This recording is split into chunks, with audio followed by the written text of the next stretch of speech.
सांगलीच्या राजकारणामध्ये अनेक घडामोडी पाहायला मिळत आहेत. गुंठेवारीचे जनक म्हणून ओळखले जाणारे चंदनदादा चव्हाण यांनी आता आगामी महापालिकेच्या निवडणुकीमध्ये जय हिंद सेना या पक्षाची स्थापना करून इच्छुक उमेदवारांना संधी देणार आहेत. तर आपल्यासोबत चंदनदादा चव्हाण आहेत.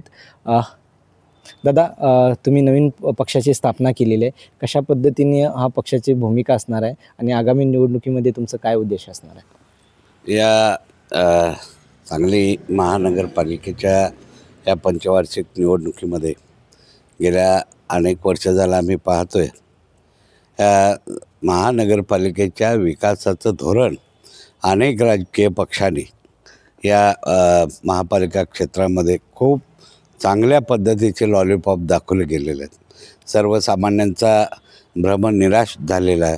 नागरिकांना कुठल्याही प्रकारच्या सुविधा मिळत नाहीत. संबंधित महानगरपालिकेचे कामं वेळेवर होत नाहीत. अतिशय निकृष्ट दर्जाचं काम या गेल्या 10-20 वर्षामध्ये झालेलं आहे. या सांगली मिरज कुपवाड महापालिकेच्या ज्या शाळा आहेत त्यासुद्धा शाळा पूर्णपणे मोडखळीस आलेल्या आहेत, उद्ध्वस्त झालेल्या आहेत. कुठल्याही गोरगरिबांची आज मुलं विना मोबदला शिक्षण घेण्यासाठी सुद्धा आज त्यांना पर्याय राहिलेला नाही. आणि हे सगळे विभाग मोडीत निघत असताना या ज्या विद्यमान सेवकांनी महानगरपालिकेच्या सभेला बघ्याची भूमिका घेऊन फक्त आपली घरं भरण्याचा उद्योग गेला या 15-20 वर्षामध्ये केलेला आहे. आणि म्हणून या महानगरपालिकेच्या ज्या शाळा आहेत त्या अद्ययावत करण्याच्या दृष्टिकोनातून 1974ला डॉक्टर देवीकुमार देसाई यांचा पॅनल या सांगली पालिकेवरती आल्यानंतर त्यांनी ज्या पद्धतीची घोषणा केली होती की नगरपालिकेच्या शाळेत आपलं लेकरू पाठवा, प्रार्थनेला उभा राहिल्यानंतर पहिला त्याला 1 ग्लास आकरी दूध दिलं जाईल, त्याला शाळेत पालिकेतर्फे गणवेश दिला जाईल, त्याला पोषक आहार देण्याची भूमिका ज्या कैलासवासी डॉक्टर देवीकुमार देसाई साहेबांनी अक्षरशः लोकांच्या पुढे आव्हान ठेवलं आणि लोकांनी त्यांना निवडून दिल्या पहिल्यांदा त्यांनी ह्या शाळा नगरपालिकेच्या अद्ययावत केला. सगळ्या शिक्षकांचे पगार त्यावेळेला वेळेवर होत होते.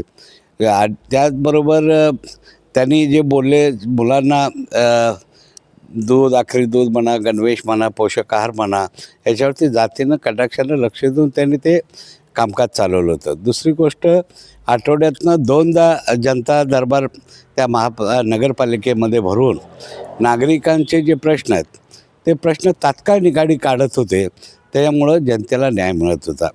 दुसरी गोष्ट, एखादा अधिकारी जर आज करतो उद्या करतो, आता साहेबांनी सांगितलं कारणं त्या ठिकाणी द्यायची तरतूद देवीकुमार देसाई साहेबांनी ठेवलेली नव्हती. त्या सर्वसामान्य नागरिकाचं तिथं जाग्यावरच काम करायची भूमिका त्यांनी राबवली होती. त्यानंतर ह्या महानगरपालिकेची इतकी वर्ष पडझड झाली, कुठल्याही राजकीय पक्षाने केलेलं नाही. आणि म्हणून फक्त पदाच्या आणि ह्याच्या लालचेपोटी जर तुम्ही सत्ता भोगत असला तर ते चुकीचं आहे. हे आपला सांगली मिरज कुपवाड महापालिका क्षेत्रातला जो नागरिक आहे तो सर्वसामान्य नागरिक आहे. कर्मचारी वर्ग आहे, हातगाडीवाला वर्ग आहे, भाजी फळ विक्रेते लोक आहेत, सर्वसामान्य फॅक्टरीमध्ये काम करणारी लोक आहेत. यांच्या अपेक्षा काही मोठ्या नाही आहेत. त्यांना आरोग्याची व्यवस्था ज्या पद्धतीनं डॉक्टर देवीकुमार देसाईंनी कुठलंही औषध बाहेरनं आणता कामा नये अशा पद्धतीची सुविधा त्यावेळेला केली होती. नगरपालिकेच्या दवाखान्यामध्ये चांगले डॉक्टर नेमले होते. औषध गोळ्याची व्यवस्था मुबलक ठेवली होती. आरोग्य फवारणीचा विषय ह्या शहरामध्ये मोठ्या प्रमाणात त्यांनी राबवलेला होता. आज ते चित्र आज आमच्या डोळ्यासमोर आहे. म्हणून आम्हाला असं वाटतं की जय हिंद सेनेनं त्याची पुनरावृत्ती ह्या येत्या आत्ताच्या महानगरपालिकेच्या निवडणुकीमध्ये आम्ही जनतेला आश्वासन देऊन पुन्हा डॉक्टर देवीकुमार देसाईंचं काळ या आत्ताच्या युवक पिढीला आम्ही दाखवणार आहोत. या सांगलीचा सर्वांगीण विकास करण्याच्या दृष्टिकोनातून आम्ही जय हिंद सेना हा राजकीय नवीन पक्ष राबवणार आहे. अनेक राजकीय पक्षातल्या इच्छुक उमेदवारांना ज्यांना तिकीट मिळत नाही अशांचा खूप मोठा संपर्क गेल्या 2-3 दिवस झालं माझ्याबरोबर चालू आहे. आज या महानगरपालिकेमध्ये जवळजवळ 20 ते 22 उमेदवार आम्ही आता सध्या उभे करत आहोत. दुसरी गोष्ट, मुंबईसारख्या भिवंडीसारख्या ठिकाणीसुद्धा आम्ही 8 उमेदवार आज दाखल करत आहे. आज सकाळीच आम्ही AB फॉर्म वगैरे पाठवले आहेत. सक्षम असे उमेदवार आम्ही द्यायला लागलेलो आहे. आणि म्हणून या सांगलीच्या जनतेला माझं आव्हान आहे की एक खिडकी योजना ही जय हिंद सेना स्वतः या गुंटेवारी भवनमध्ये राबवत आहे सगळ्या प्रभागांच्यासाठी आणि प्रभाग 1 सुद्धा. तर त्याच्यामध्ये आम्ही ठरवलं आहे ह्या जे सर्वसामान्य लोक आहेत, जे कष्टकरी लोक आहेत, कर्मचारी वर्ग आहेत, MIDCमध्ये कामाला जाणारा वर्ग आहे, या लोकांच्या ज्या काही अडचणी असतील त्यांनी त्या अडचणी इथं एक खिडकी योजनेमध्ये साधा अर्ज करायचा आहे. त्याचे आपले पदाधिकारी, जय हिंद सेनेचे पदाधिकारी हे सर्व पुढे जाऊन आणि या प्रभाग 1मध्ये आम्ही आमचे चिरंजीव पहिलवान रणजित चव्हाण यांना आम्ही उमेदवारी दिली आणि त्यांच्यावरती प्रभाग 1ची जबाबदारी अशी टाकलेली आहे की कुठल्याही समस्यासाठी आता नागरिकांनी कुठल्याही ऑफिसचा दरवाजा ठोठवायची आवश्यकता नाही आहे. कारण त्या नागरिकांचं काम हितच होणार आहे आणि त्याची पूर्णपणे जबाबदारी ह्या प्रभागामध्ये आम्ही घेतलेली आहे. गेले अनेक वर्ष आम्ही नागरिकांच्या संपर्कात असून आज गेले 15 दिवस झाला मी प्रत्येक आता दुसरा राऊंड आमचा सुरू आहे.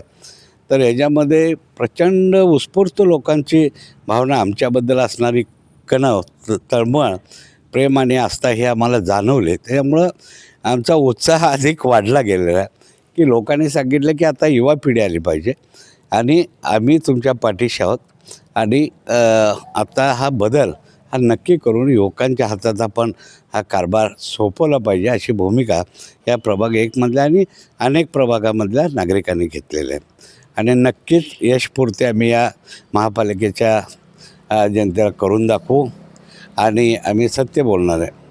आमच्या अंगावरती काय जुन्या राजकारण्यासारखे घट्टे पडलेले नाहीत. खोटं बोलायचं, रेटून बोलायचं, लोकांचा विश्वासघात करायचा ही वृत्ती आत्ता आपणाला सर्वांना मोडीत काढावी लागणार आहे. तरच आपल्या महापालिकेचा सर्वांगीण विकास होईल आणि सर्वसामान्य कार्यकर्ते आम जनते मतदारांनी निवडून द्यावेत अशी मी सर्वांना अपेक्षा व्यक्त करतो. जय हिंद, जय महाराष्ट्र.